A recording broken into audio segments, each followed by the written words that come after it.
I like how KJP makes me feel. She gives me confidence that I could do that job. Former Biden press secretary Karine Jean-Pierre announced that she's writing a tell-all book about the Biden administration. In response, people are saying, thanks, but I just wanted a Big Mac. And when Joe Biden was asked if he's going to read the book, he replied, over my soon-to-be dead body.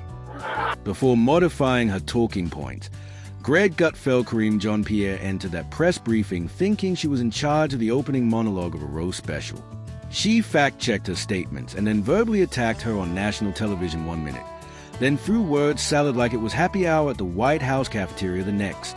If you've ever wanted to watch a press secretary be stung with jokes as sharp as her stilettos, Gutfeld planned a full-on barbecue welcome to the main event and brought extra sauce. All right, so Karine Jean-Pierre wrote a book, and her fans are already sharpening their crayons. And it's just what we need, a tell-all from the woman who spent 2 years telling everyone that Joe just had a cold and not rigor mortis. If the title hadn't already been taken, it should be called Art of the Steam. Despite the fact that this show only features a binder full of nothing and the stage presence of a sock puppet hosting Gotti in place of choreography or a screenplay, she enters that room every day as though she were the lead in the Broadway production of deflect, distract, and derail the tap-dancing years. AP also says she's leaving the Democratic Party. I say God bless her. Not many people have the patience to wait in a line that long. In her book, she says the White House was broken. This after 2 years along a president who wasn't housebroken. But she only realized this after she stopped getting paid to defend it. But like Jake Tapper's book, it's a new genre of Biden tell-alls that should be subtitled, I had no idea because I'm severely retarded. Watching her spin a tail like a cat trying to swim is chaotic, clumsy, and completely unnecessary. She melted like a Dollar Tree candle under a light bulb when Gutfeld rolled his eyes without taking her apart. This was not a conversation.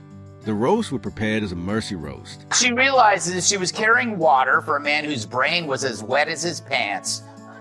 Remember, this is the same broad who stared America in the face and said this.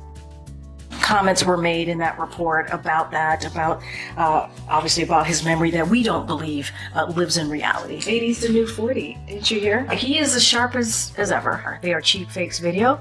They are done in bad faith. And it's not true, right? The president wasn't wandering. Is anyone in the White House hiding information about the president's health or his ability to do the job day to day? Absolutely not. He's the president of the United States. I can't even keep up with him. Yeah. Karine is basically the automated voicemail that you yell at until you give up, the human equivalent of running into every red light on your way to work. With a simple question and a looping response that resembles a dog chasing its own tail, she summons a ghost of previous non-answers. Yeah, you couldn't keep up with Joe. Sorry, Joe couldn't keep up with FDR in the 100-yard dash. And I'm talking right now. Damn. But she expected us to believe she couldn't keep up with the guy who had to have an electric fence put up around the White House so he wouldn't in the neighbor's yard. And may God grant the only thing that caused Pine to fully restart Windows XP was Greg Gutfeld, who has a functional frontal lobe and only uses sarcasm. Her idea of clarity is comparable to that of a DMV employee who has a broken weather app 3 minutes into their lunch break. So was Karine too dumb to notice Biden was a mess, or was she just dishonest? Pick your poison, moron or mercenary. Now there's a great name for her book. I'm going with mercenary, because this whole book tour didn't spring from a burst of guilt. According to Politico, she was copying her publicist on emails while still press secretary. So she was planning this from the podium. She's like a pilot who puts on his parachute and oxygen mask while your plane's leaving the airport. If verbal gymnastics had been an Olympic sport, Karine would have won more medals than Michael Phelps because no one shirked responsibility like her. Without even lighting a flame, Gutfeld came soaked in rhetorical petrol. Her remarks flow into an interpretive dance that is abstract rather than concluding with a point. It's like attempting to explain cryptocurrencies to a house layout. We all depart knowing less, and no one gains anything while you watch her whirl. It wasn't a crisis of faith, it was a business plan. She didn't leave the Democrat Party. She managed her exit like Pelosi dumping stocks before she signs the corporate tax hike. She was even pining for a spot on The View. which is like angling for the best seat in a garbage truck. But she didn't get the gig, probably because she refused their lunch bucket of thawed mackerel. That's what you feed the talented SeaWorld. Since day one, Karine has avoided taking on responsibility. If she were any more evasive, her notion of readiness would be marked as not my job for witness protection. Her binder is the size of a Volkswagen and opens the pages with all the clarity of shampoo ingredients, glasses for seriousness, and random charts for drama. After seeing that, Gutfeld probably assumed she was a librarian at a petrol station. The most reliable lefties are roasting her, but it serves him right. After all, she was their pick, a historic first. Black, lesbian, and board certified by visiting angels.